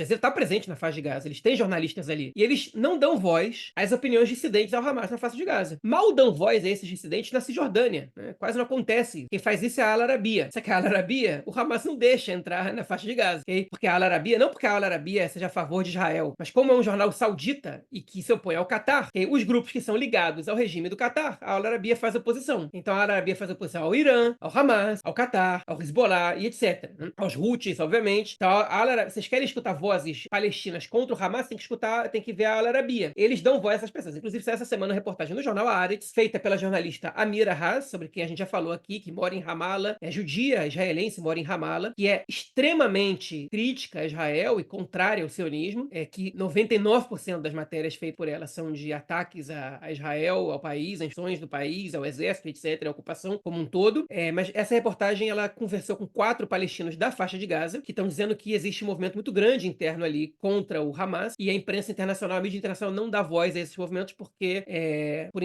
por interesses, né, deles, e que por isso que eles procuram, inclusive, um órgão israelense para falar, e topam falar com o órgão israelense, porque eles sabem que os outros não vão dar. Eles sabem que há muita gente que está xingando o Sinwar na rua. Ela começa a reportagem dizendo que passa um homem na rua com um burro, um jumento dele, dizendo, no norte da faixa de Gaza, e chama, vamos Sinwar, vamos, que é o líder do Hamas, se referindo ao jumento como Sinwar, e as pessoas aplaudindo na rua, né? Eu acredito que isso pode ser possível no norte da faixa de Gaza, porque o Hamas já não detém o controle ali. No sul eu já não sei. Mas enfim, ela faz essa acusação. A Amira Haas, acho que se ela é quem está fazendo essa reportagem, é porque realmente esse movimento deve ter expressão. Quantas pessoas, quantos por cento, sei dizer. Nem quando sai uma pesquisa na faixa de Gaza, eu acredito 100% que eu acho que pesquisas feitas em ambientes amplamente autoritários, elas são muito menos confiáveis. Eu desconfio se as pessoas vão dizer a verdade para quem está fazendo a pergunta ou não.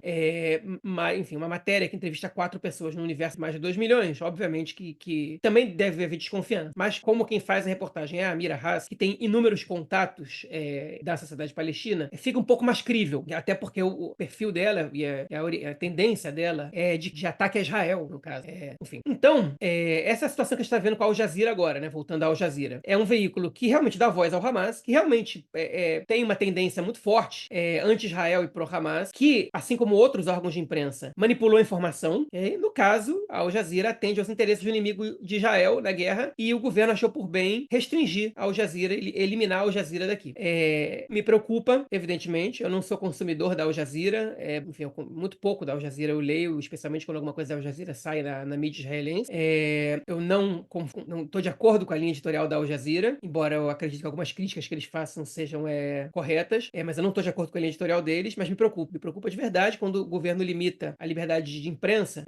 Obviamente que ele começa pelo que está mais próximo do consenso. O próximo passo, a gente não sabe qual vai ser. Me preocupa menos que o governo hoje é fraco, mas se amanhã ele recupera a popularidade. É isso. O fato é, a gente sabe quando. É igual a guerra, né? A gente sabe quando começa e não sabe como termina. Bom, ô João, vamos então para a nossa próxima notícia, porque tratar também, mais uma vez, aí da política interna, já que essa semana aí surgiram várias coisas, né? Vamos falar então do ex-partido, né? Ou de como como o partido, a Mahané Mamlarti, né? O Campo Republicano, ele funcionava até 2 semanas. Enfim, era o partido do Benny Gantz e do Gadi Eisenkot, 2 ex-chefes do Estado-Maior, e o partido também fazia parte lá, o Guidon Sar. O Guidon Sar saiu do partido tem o quê? Tem umas 3 semanas, né? 2, 3 semanas. Ele resolveu sair do partido, ele levou com ele 4 cadeiras, tentou entrar pro gabinete de guerra, botou uma pressão no Netanyahu, falou, eu quero entrar no gabinete. Quando ele quis entrar pro gabinete, o Ben-Gvir falou, se o Guidon Sar entrar, eu também entro. E aí o Netanyahu falou, nenhum dos dois vai entrar. E aí o Guidon Sar falou, vou sair do governo. E aí saíram várias e várias notícias, João, mostrando aí um tanto, enfim, todo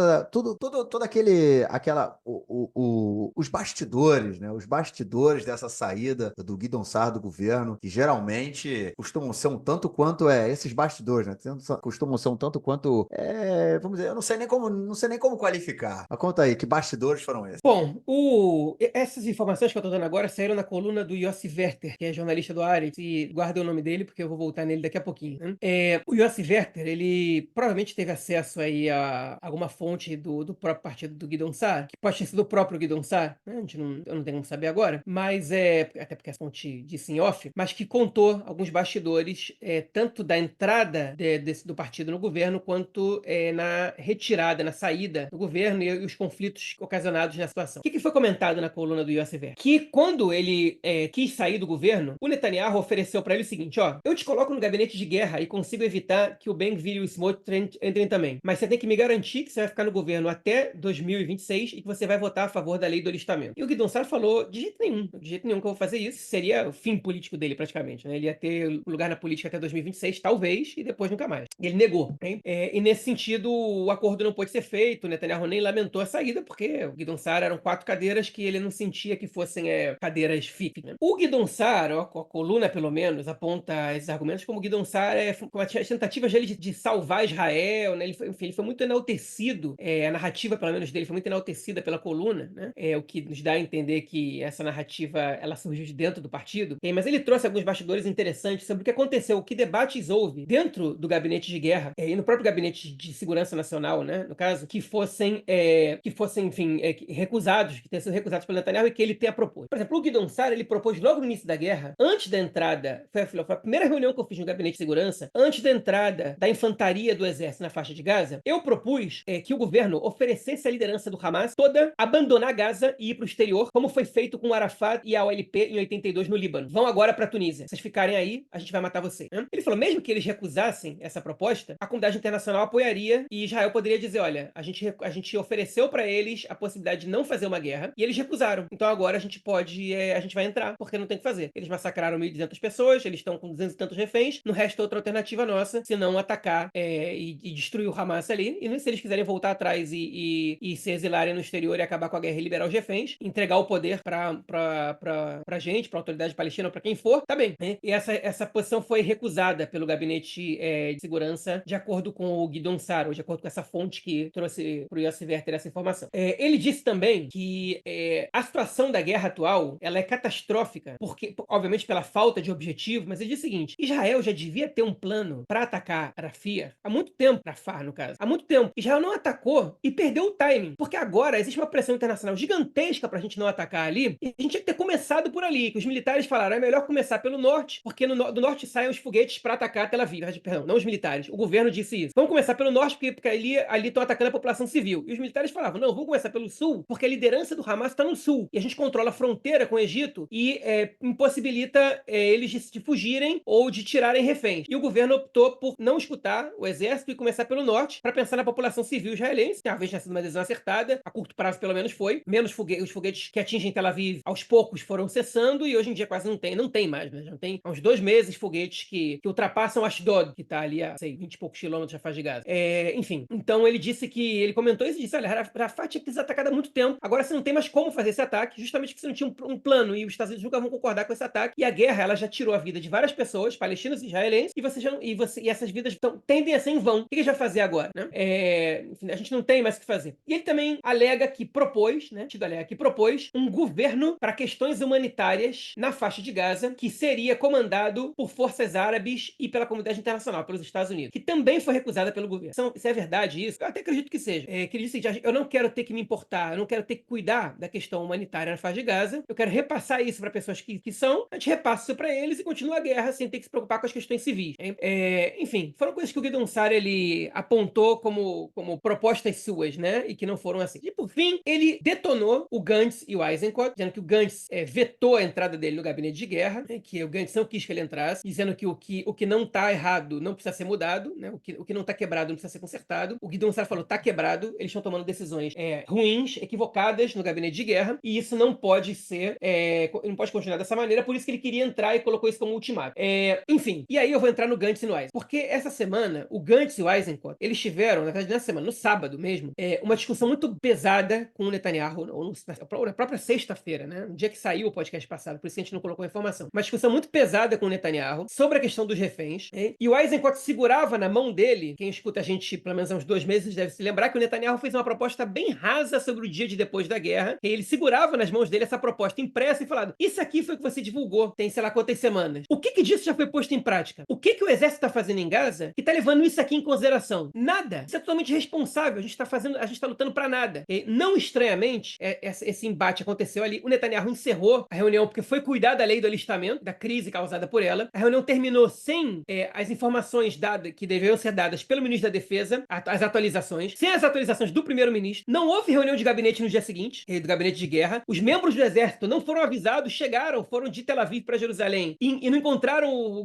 ninguém, porque não teve reunião e eles não foram nem avisados. Então o clima ficou tenso ali. E o Eisenkot, não estranhamente, publicou para a imprensa, ou deixou escapar para a imprensa, vazou, um plano dele pro dia de depois, que é bem mais detalhado que o do Netanyahu. Eu tenho muitas críticas, mas eu não vou debater uma coisa que eu não sei quais são as chances de que ele seja colocado em prática, então deixa isso para quando isso talvez vá acontecer, ok? E aí, o nosso querido Benny Gantz diz, no dia de ontem, na quarta-feira à noite, convoca uma coletiva e diz que quer que haja uma data acordada para as próximas eleições, que seja o mês de setembro. O mês de setembro é daqui a 5 meses. Quando a Knesset vota pela sua autodissolução, em geral demora 4 meses e meio para que as eleições aconteçam. Em outras palavras, a Knesset entrou em recesso ontem, como o Marquinhos comentou, né? Em outras palavras, o Gantz, ele tá nesse recesso trabalhando nos bastidores para convencer a partidos da coalizão a concordar a marcar as eleições para setembro. A data que o Saar queria convocar era para janeiro. O Gantz quer em setembro, ele quer mais rápido. O líder do Senado nos Estados Unidos o líder do governo no Senado já disse que parece uma boa saída. Disse assim, se 70% da população quer que tenha eleições, se o membro mais popular, segundo as pesquisas, e membro do governo quer que tenha eleições, eu acho que o Netanyahu devia escutar a população e convocar eleições para setembro. Então, essa vai ser a tônica. E caso não haja esse acordo, o Gantz deve anunciar, segundo o próprio Yossi Werther, numa coluna publicada ontem, na quarta-feira, o Gantz deve anunciar que vai sair do governo na hora que a Knesset voltar aos trabalhos, que é na metade de maio. Okay? E aí o Gantz sairia, junto, obviamente, com o Gaiz, enquanto com o seu partido, já entrando no clima eleitoral. Então, a gente agora está à espera do que vai acontecer durante esse recesso, porque a Knesset não vota nada, mas isso não quer dizer que os deputados estão em casa sentados. Eles estão fazendo política. Então, é basicamente isso que vai acontecer. E aí, o que o Netanyahu alegou? O Netanyahu, obviamente, respondeu muito pouco tempo depois que o Gantz tem que parar de se preocupar com política pequena, porque ele está pensando em eleições só porque o seu partido está se desmembrando. Fez um ataque, aproveitou para fazer um ataque. Que eleições só iam atender os objetivos do Hamas, iam causar só divisão no povo e problemas, e que não é o momento para falar sobre isso até que não tenha a vitória definitiva, Nitzahon Muhlat, que é a expressão que o Netanyahu tem dito o tempo inteiro. E também citou, esqueci de falar, e que é importante, que as eleições agora seriam prejudiciais para um acordo para a libertação dos reféns, porque tudo ia parar. E é curioso, Netanyahu citar isso, porque justamente nesse momento agora, o Ramadã está acabando, o Hamas não conseguiu levantar a população palestina, mas o que a gente tem tido de notícia é que o Hamas tem recusado proposta atrás proposta pela questão do cessar. E é importante a gente entender a visão do Hamas aqui. Eu vou comentar sobre o Hamas agora e vou voltar para a questão política para encerrar minha fala, mas é importante a gente comentar a questão do Hamas aqui. O Hamas não está interessado em uma proposta de cessar-fogo que não garanta a sua sobrevivência. E o que é a sobrevivência do Hamas? É o retorno das pessoas para o norte da faixa de Gaza. Porque o Hamas, nesse momento, a gente comentou sobre a reportagem da Amira Haas, pessoas que estão criticando o Hamas já cada vez mais na faixa de Gaza. O Hamas tem o receio de ficar marcado como o causador da segunda Nakba pelos palestinos. Porque por mais que os palestinos culpem Israel pela Nakba, e todo mundo culpa Israel pela Nakba, existe dentro da comunidade palestina um sentimento de que o Mufti de Jerusalém, Mufti al-Husseini, quem recusou o plano de partilha da Palestina em 47, ele foi o responsável pela primeira Nakba. Ele tem responsabilidade também sobre a Nakba, no caso, que é a catástrofe palestina que gerou os refugiados palestinos, a expulsão, a saída de vários palestinos enfim, de suas casas, né, no território que hoje é o Estado de Israel, mas, assim, na grande maioria dos territórios onde eles tiveram que deixar suas casas, enfim, e até hoje eles não têm sua questão resolvida. E o Hamas tem o receio de que, se essa guerra continuar durando para sempre, e se eles não puderem garantir que a população palestina possa voltar para o norte da faixa de Gaza, pode ser que Israel anexe esse território, ou recolonize esse território. Eles têm medo de ficarem marcados pela segunda Nakba, ou se Israel evacuar a população do sul, de Rafah, para fazer a operação ali, e depois não deixar as pessoas voltarem, seria uma segunda Nakba. Eles não querem ficar marcados por isso. Então eles precisam sobreviver, que é garantir que eles não vão ser eliminados. Isso para mim já está bastante claro, que eles vão sair vitoriosos nessa questão. Mas caso eles não sejam eliminados, que o povo palestino não tenha uma derrota nessa guerra, além, obviamente, das milhares de mortes que a gente já viu, dezenas de milhares de mortes que já aconteceram, e da destruição imensa em Gaza, mas uma derrota ainda maior, que é perder mais território, e o Hamas ficar marcado por essa segunda Nakba. Então, esse impasse ele é muito complicado para que a gente tenha um acordo de cessar-fogo, porque o governo israelense não quer permitir o retorno das pessoas agora para o norte da faixa de Gaza, porque isso acarretaria no fim da guerra. No fim da guerra, as pessoas voltam para o norte, o Hamas volta para o norte também. Como é que você vai evitar como é que você vai contar as pessoas que estão voltando, né? Hamas também volta para o norte, as pessoas voltam para o norte, começa a reconstrução. Começa a reconstrução, como é que vai permitir que Israel ataque de novo o norte da faixa de Gaza? Não tem como, a comunidade internacional vai dizer, não, aqui vocês pararam, acabou a guerra. Vai fazer uma operação outra aqui, vai manter o exército em alguns lugares ali, mas não vai mais ter guerra, né? Então, nesse contexto é importante a gente situar a situação, e também por isso isso é importante, essa pesquisa que saiu do Canal 13 mostrando que 61% da população não acha que o Hamas vai ser eliminado. Então é importante chegar a um cessar-fogo e isso dá forças pro Gantz virar e falar, sabe o quê? Se essas pessoas já estão mais pro lado do cessar-fogo do que pra continuação da guerra, então eu já posso começar a trabalhar pro fim desse governo, porque essa guerra vai terminar bem ou mal. E quem vai ter que tomar a decisão do que vai acontecer depois sou eu. É melhor que seja eu logo e eu vou começar a trabalhar pelas eleições. E tá correndo um risco de ser atacado por isso, trabalhar por eleições no meio da guerra, okay? Mas ele também tá tentando respirar os novos ares. Okay? Então, basicamente, o que a gente tá vendo aí é o Gantz declarando o rompimento com o governo, okay? Sem declarar oficialmente, sem dizer isso oficialmente. E a gente vai ver nos próximos meses negociações pela queda do governo. Quais são as chances do Gantz não continuar no governo? As chances são ele perceber, depois desse período de recesso, que a saída dele do governo não vai acelerar as eleições e só vão trazer resultados negativos para ele. É a única possibilidade do Gantz continuar no governo. Eu acho que esse período de recesso vai acarretar no fim do governo. Se eu tiver que apostar agora, e olha que dificilmente eu faço isso, hein? Se eu tiver que apostar agora, eu apostaria que a gente vai voltar do dia da independência de Israel, do Yom Ha'atzmaut, que é quando termina o recesso, e a Knesset vai votar pela sua dissolução. Só fazendo umas contas rápidas aí,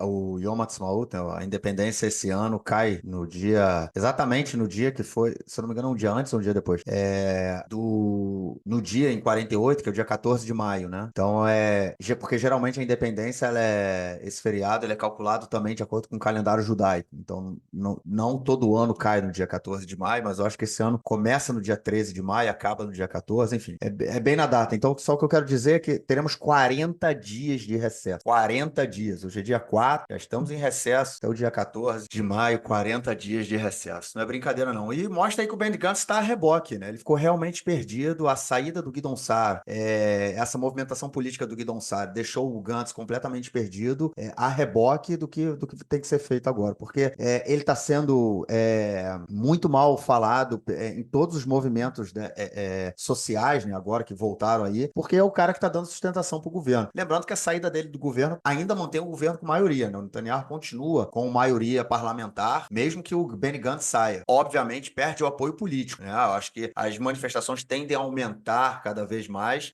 Não sei se aumentaria mais ainda se o Benny Gantz sair, porque o pessoal já foi pra rua mesmo. Eu acho que, e para além disso, eu acho que a cada dia que passa e ele se mantém no governo, dando apoio ao Netanyahu e criminalizando os movimentos sociais, ele perde, e se sei lá, 2, 3 semanas atrás nas pesquisas ele estava com quase 40 cadeiras, né? Era isso que ele tinha, 37, 40 cadeiras, quase um terço do parlamento. Eu acho que nas próximas ele não vai aparecer com tudo isso, não, muito pelo contrário, vai aparecer muito abaixo disso. Mas vamos ver o que vem pela frente, sem sombra de dúvida, aí, esse recesso absurdo não, esse recesso criminoso vai guardar muitas emoções aí pra gente. Bom, é isso. Vamos então para o nosso próximo bloco para a gente poder tratar de questões relacionadas à política externa esta semana.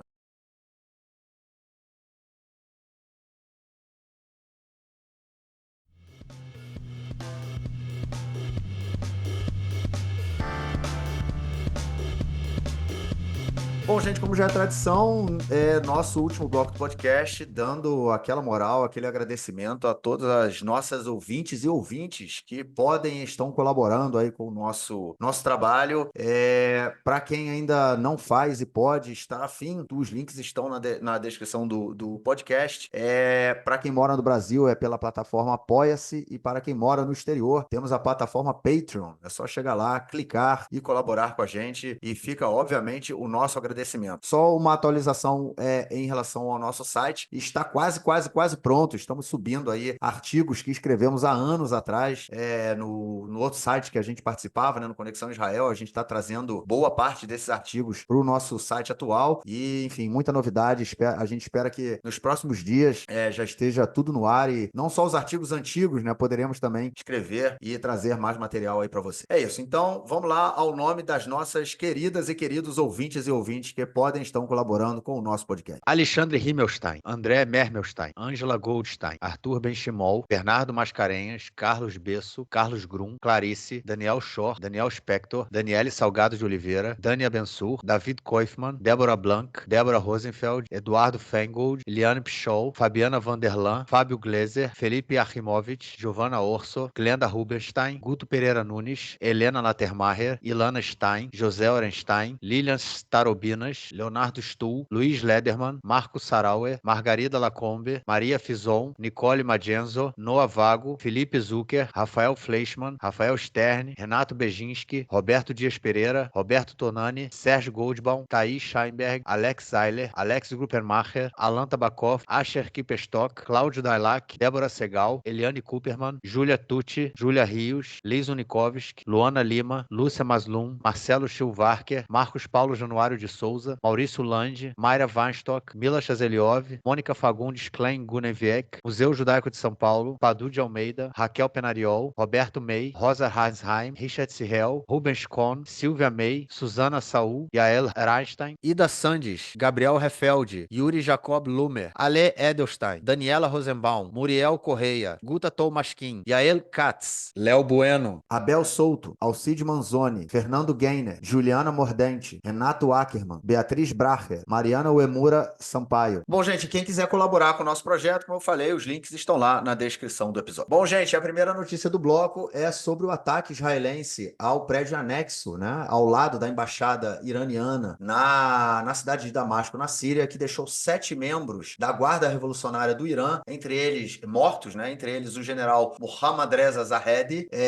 que, enfim, gerou uma tensão muito grande. Esse ataque foi feito depois de mais um ataque feito por um proxy iraniano a uma base militar em Eilat, né, na cidade mais ao sul de Israel. É a terceira vez que há um ataque, quer dizer, na verdade já houve vários, né? Os Houthis já fizeram vários ataques a Israel, também proxies iranianos, já teve também proxies iranianos mandando ataques da Síria, e dessa vez foi um grupo que mandou um drone suicida, né, que saiu lá do Iraque e chegou aqui em Eilat e explodiu dentro dessa base iraniana e fez com que Israel fizesse esse ataque aí que deixou o general Mohammad Reza Zahedi morto. João, esse ataque aí, enfim, um ataque muito sério que tende a esquentar muito a relação, já que foi um ataque direto, né, a um militar iraniano, um ataque direto ao Irã, cometido por Israel, e agora tá todo mundo aí de orelha em pé, esperando qual vai ser a retaliação iraniana. Pois é, Marquinhos, esse foi o segundo comandante da Guarda Revolucionária que Israel executa já desde o início da guerra. O primeiro foi em dezembro, e os dois eles eram conhecidos assistentes, né, número 2 no caso, cada um deles foi em seu momento, do Soleimani, que foi o comandante-geral da Guarda Revolucionária Iraniana, que foi assassinado, foi executado pelos Estados Unidos, se não me engano, em 2020 ou 2021. Ainda era pelo governo Trump, então foi em 2020. Enfim, essa execução, ela deixou também outras 6 pessoas mortas, todas da Guarda Revolucionária Iraniana. A princípio, principalmente a mídia em inglês anunciou que o ataque foi à embaixada do Irã na Síria. Não foi, inclusive uma foto aérea mostrou a destruição do prédio que está ao lado esquerdo da embaixada iraniana e ao lado direito da embaixada canadense em Damasco, né? Mas enfim, foi um ataque, foi uma execução planejada e obviamente que havia naquele momento, naquele lugar, uma reunião da Guarda Revolucionária que, segundo algumas fontes, também em off, elas estavam planejando o repasse de armas para o Hezbollah, e membros do Hezbollah estiveram nessa reunião pouco tempo antes, né? Estiveram em reuniões com essas mesmas pessoas pouco tempo antes dessa execução. Então, segundo Israel, são alvos legítimos, são pessoas que estão atuando contra o país, embora Israel, como de praxe, não tenha reconhecido a autoria do atentado, não tenha admitido, não tenha assumido a autoria do ataque, também tampouco tenha negado, né? Isso é o que costumeiramente é costumeira a posição de Israel nessas situações. O que essa execução pode trazer para o nosso confronto? Olha, o Irã, historicamente falando, não reage de forma direta a esse tipo de ataque. Por quê?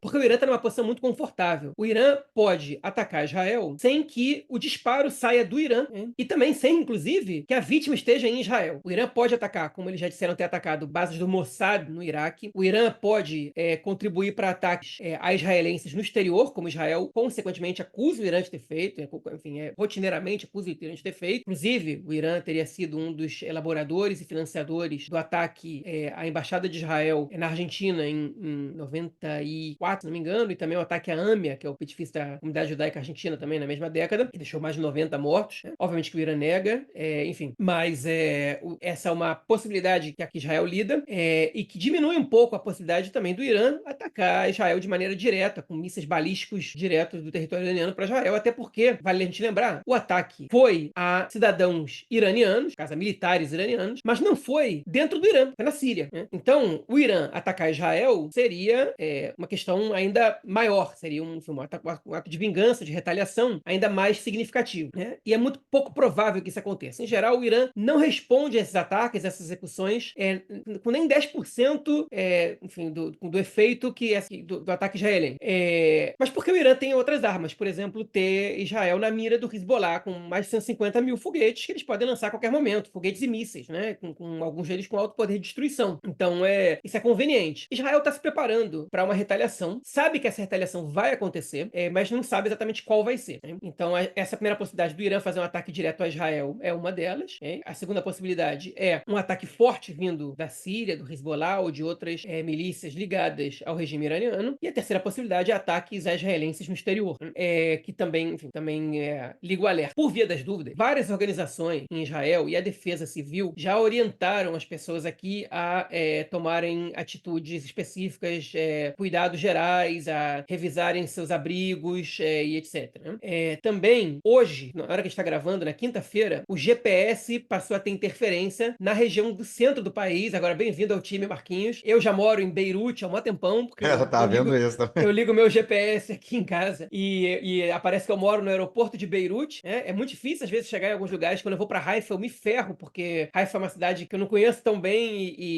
enfim, eu tenho que ligar, eu tenho que ver o mapa antes de sair e decorar mais ou menos o mapa, porque o GPS está desconfigurado justamente porque a gente sabe que vários dos mísseis, da tecnologia dos mísseis do Hezbollah, eles atuam com serviço de GPS. Então, quando você desconfigura o GPS, inclusive direciona aqui para o aeroporto internacional de Beirute, esses mísseis eles passam a ser inutilizáveis, né? E essa mexida no GPS também para o centro do país mostra o receio de Israel de que esses ataques sejam feitos também no centro do país. E não só do Hezbollah, né? Mísseis do próprio Irã também podem ter como alvo o centro do país, ainda que muito provavelmente o alvo do Irã sejam bases militares ou institucionais de Israel. Mas com um míssil disparado a mais de 1.000 quilômetros de distância, obviamente que você pode ter problemas. E se você não tem GPS, você pode ter problemas ainda maiores, e o Irã não ia querer exatamente bombardear Tel Aviv, né? Enfim, regiões que a população civil habita.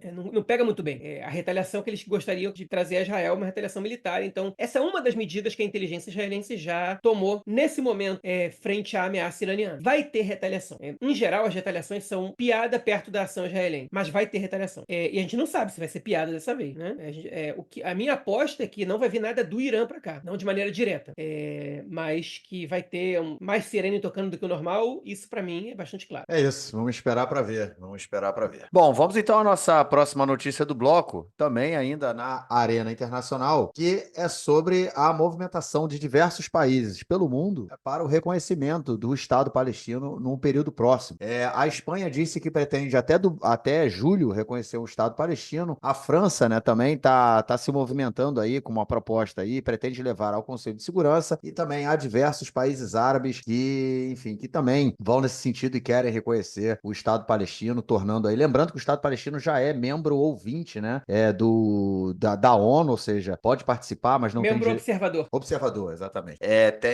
Ele pode participar das discussões, mas não tem direito a voto. E no caso, né, caso seja reconhecido, né, caso tenha reconhecimento total, passa a ter direito a voto. João, um reconhecimento desse aí implicaria questões muito sérias, né, já que definiria fronteiras, e a ocupação israelense, obviamente, se tornaria criminosa, né? Quer dizer, estamos falando em termos legais, de uma forma geral, mas se tornaria oficialmente, né, criminosa e ilegal, o que colocaria políticos israelenses, colonos israelenses em uma situação um tanto quanto complicada frente à legislação internacional, coloca o país também numa situação muito difícil e dá uma força muito grande enfim, para o Estado palestino. A questão é, João, no Conselho de Segurança, se isso for colocado, os Estados Unidos vetam ou deixa passar? Não, certamente vetam. Certamente vetam. Mas a ideia não é exatamente que essa medida passe, porque a França sabe que os Estados Unidos não vai vetar, não vai deixar passar uma resolução que declare o Estado palestino sem que Israel concorde que passe por negociações prévias com Israel. Nem um governo democrata, nem um governo republicano. Isso não vai acontecer. Isso eu posso assinar sem nenhum problema, não precisa ter bola de cristal, só precisa entender como funciona a relação entre Israel e os Estados Unidos. Mas essa movimentação, ela também não tem isso como objetivo. A França sabe que os Estados Unidos vai vetar. Essa movimentação é uma forma de botar pressão em Israel e é uma forma dos líderes europeus acenarem para as suas bases também, né? A França tem 5 milhões de muçulmanos, né? né? E vai ter eleições daqui a pouquinho, e o Macron está muito impopular. O governo da Espanha é um governo da esquerda, né? Então são pessoas acenando para as suas bases. Agora, já que uma vez que eles não conseguem parar Israel, eles tentam, retoricamente, mostrar de que lado eles estão. E isso, enfim, não passa de uma movimentação política, né, nesse momento. O negócio é que quando essas movimentações políticas elas se transformam em algo uniforme e levadas por vários países no mundo, ao mesmo tempo, simultaneamente, isso irremediavelmente vai causar no isolamento de Israel, né? O isolamento do país na comunidade internacional, e medidas como cessão da venda de armas, ou sanções, ou outro tipo de retaliações, caso Israel continue com a sua política bélica em relação aos palestinos de Gaza, podem acontecer. Então, eu vejo isso como o início de um movimento que, nesse momento, ele se manifesta de maneira retórica, mas que no futuro, a médio prazo, pode significar algo maior. É isso. Vamos então à nossa próxima notícia, que é sobre também mais movimentações aí em relação, né, a Israel, Palestina e tudo mais, já que os Estados Unidos tentam mais uma vez buscar aí conversas, né, entre Israel e a Arábia Saudita. Só que os sauditas já deixaram muito claro que não aceitam, né, normalizar ou fazer a paz, né, já que os dois países estão em estado de guerra, sempre estiveram. Fazer a paz com Israel, se Israel não demonstrar aí pelo menos claramente um plano para a construção de um Estado palestino. João, é mais uma tentativa aí de aproximar Israel da Arábia Saudita e também, de uma certa forma, enfraquecer, né, a posição do Hamas, do Catar, né, já que o Catar dá uma moral, né, muito grande para o Hamas, já que financiou o Hamas nesse último período. Eu vou te falar, essa informação foi trazida pelo Barak Ravid, pelo jornalista Barak Ravid, que a gente já citou aqui hoje, né, no podcast, em outra notícia, especificamente, que a gente comentou, mas eu não dei tanta importância para essa informação que ele deu, porque os próprios diplomatas envolvidos nessas negociações não estão dando muita importância para isso. Infelizmente, é muito pouco provável que Israel consiga estabelecer laços pacíficos com nenhum país nessa situação. A Arábia Saudita não quer desagradar a sua população também, né? Não é um país democrático, mas é muito impopular, e a coroa saudita sabe disso. Enfim, um estabelecimento de relações com Israel nesse momento, quanto à situação em Gaza, é o que a gente está vendo, e é muito pouco provável que isso aconteça. Aparentemente, eles avançaram nos outros aspectos que eram relativamente controversos, como o projeto nuclear saudita para fins pacíficos, como a aliança pela segurança regional, né, o fato, enfim, de um acordo saudita-norte-americano para a segurança dos dois países, né, que protege os sauditas, por exemplo, de um possível ataque do Irã, ou de uma guerra com o Irã, no futuro hipotético, mas é muito pouco crível que isso aconteça a curto prazo, a médio prazo, inclusive, né, com o governo atual principalmente. Pois é, realmente, se Israel não dá nenhum avanço aí nesse sentido de criação do Estado palestino, para que os outros vão dar a mão para Israel, né? Essa é a parada. Ninguém quer mais se queimar, né? Já mostrei quem dá a mão, quem der a mão para Israel, quem der a mão para o governo Netanyahu. Não é só a gente que acha que o Netanyahu é um mentiroso, que ele não vale nada, né? O mundo inteiro sabe disso. Bom, João, de acordo com a nossa pauta, terminamos, cara. Ficamos por aqui ou algo mais a declarar, cara? Não, vamos poupar o ouvido dos nossos ouvintes aí, que a gente já falou demais hoje. Já falamos demais hoje e vou começar então já essa edição aí, que tem muita coisa para fazer. É isso, cara. Ficamos por aqui e nos falamos na semana que vem para gravarmos nosso próximo episódio. Valeu, forte abraço. Abraço, até mais. Tchau, tchau.